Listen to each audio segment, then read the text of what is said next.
Halo sahabat Komkat yang terkasih, selamat bertemu kembali.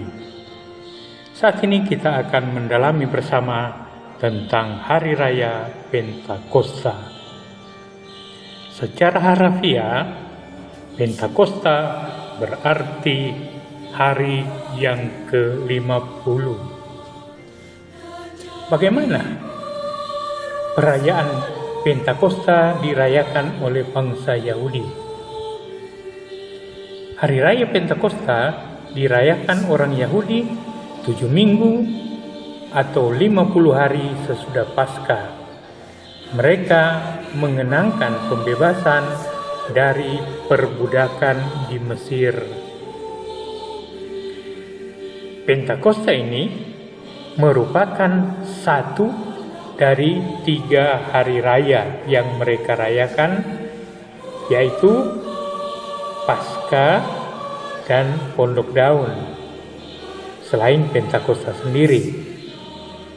Ketiga perayaan ini mewajibkan semua orang laki-laki berziarah ke Yerusalem. Karena itu tidak mengherankan pada hari itu banyak orang Yahudi dari berbagai negara datang untuk ambil bagian dalam pesta-pesta itu. Turunnya Roh Kudus atas para murid terjadi pada hari raya itu. Nah, bagi kita yang kita rayakan dalam hari raya Pentakosta adalah peristiwa dicurahkannya Roh Kudus kepada para rasul di Yerusalem yang terjadi 50 hari setelah kebangkitan Tuhan Yesus. Pada hari Pentakosta, Roh Kudus dicurahkan sesuai dengan yang dijanjikan oleh Tuhan Yesus. Dalam Kisah Para Rasul dikisahkan, ketika tiba hari Pentakosta, semua orang percaya berkumpul di satu tempat. Tiba-tiba turunlah dari langit suatu bunyi seperti tiupan angin keras yang memenuhi seluruh rumah di mana mereka duduk. Dan tampaklah kepada mereka lidah-lidah seperti nyala api yang bertebaran dan hinggap pada mereka masing-masing. Maka penuhlah mereka dengan Roh Kudus, lalu mereka mulai berkata-kata dalam bahasa-bahasa lain seperti yang diberikan oleh Roh itu kepada mereka untuk mengatakannya. Waktu itu di Yerusalem diam orang-orang Yahudi yang saleh dari segala bangsa di bawah kolong langit. Ketika turun bunyi itu, berkerumunlah orang banyak. Mereka bingung karena mereka masing-masing mendengar rasul-rasul itu berkata-kata dalam bahasa mereka sendiri. Saudara-saudari sekalian, peristiwa yang dikisahkan oleh Kisah Para Rasul di atas tadi, itulah yang kita rayakan pada Hari Raya Pentakosta. Mengapa Hari Raya Pentakosta disebut juga sebagai hari ulang tahun gereja? Karena pada peristiwa Pentakosta ini Roh Kudus turun atas para rasul, dan turunnya Roh Kudus menjadi titik awal kebangkitan semangat para rasul.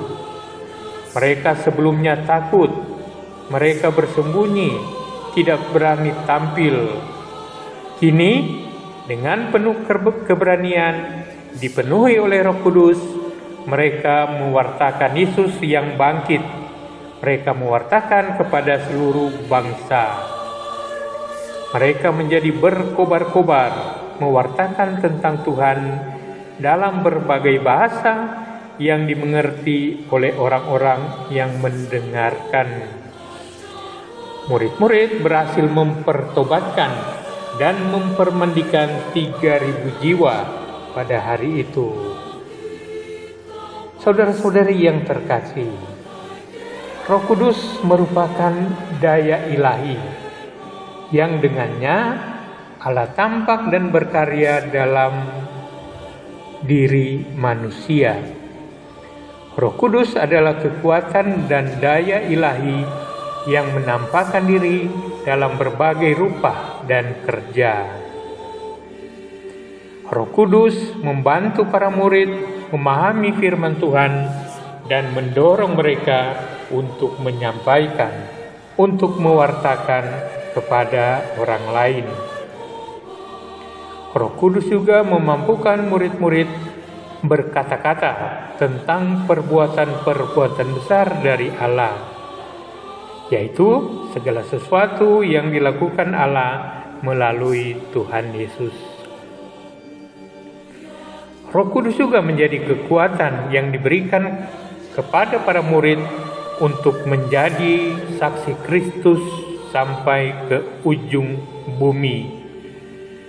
Orang-orang Galilea itu sanggup berbicara tentang Yesus Kristus dengan bahasa yang dapat dipahami oleh orang-orang yang datang dari seluruh penjuru dunia.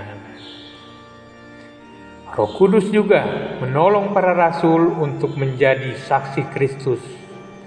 Mereka menjadi kabar gembira yang dibawa Kristus.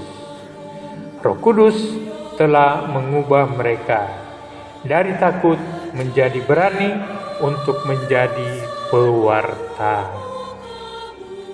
Sahabat yang terkasih, bagaimana kita mengisi hari raya Pentakosta ini? Kita bisa mengisinya dengan melaksanakan novena Pentakosta. Novena berasal dari kata novem yang berarti 9 hari.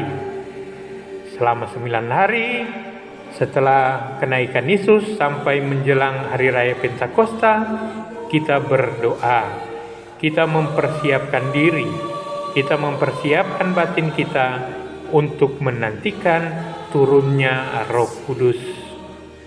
Kita memohon agar kita mendapatkan karunia-karunia Roh Kudus yang dijanjikan oleh Tuhan Yesus.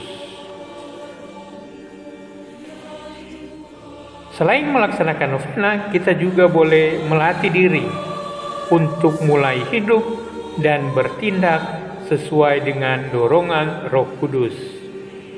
Kita berusaha, kita berjuang agar keutamaan-keutamaan Kristiani yang dikatakan oleh Rasul Paulus boleh mulai kita laksanakan. Kasih, sukacita, damai sejahtera, kesabaran, kemurahan, kebaikan, kesetiaan, kelemah lembutan, penguasaan diri, pelan-pelan mulai kita laksanakan. Tentu kita mohon pertolongan Tuhan. Keutamaan-keutamaan itu kita laksanakan dalam kata, dalam sikap, dalam perilaku kita sehari-hari.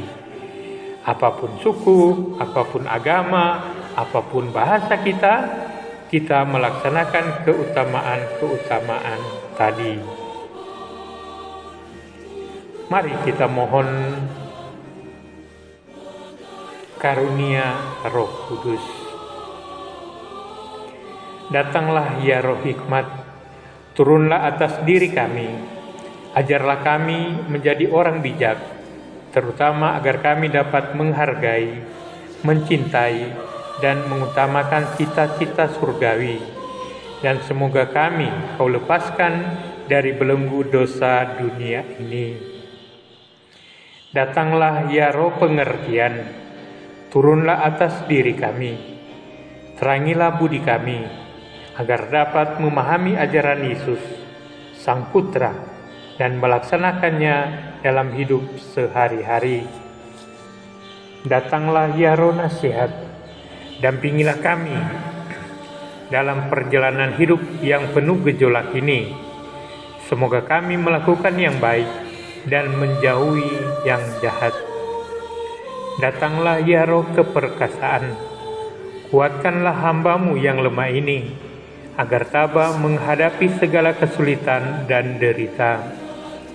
Semoga kami Kau kuatkan dengan memegang tangan-Mu yang senantiasa menuntun kami.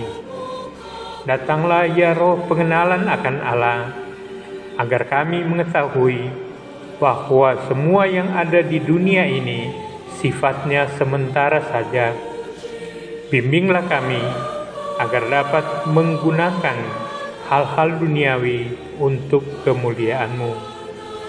Datanglah ya Roh kesalehan, bimbinglah kami untuk terus berbakti kepadamu.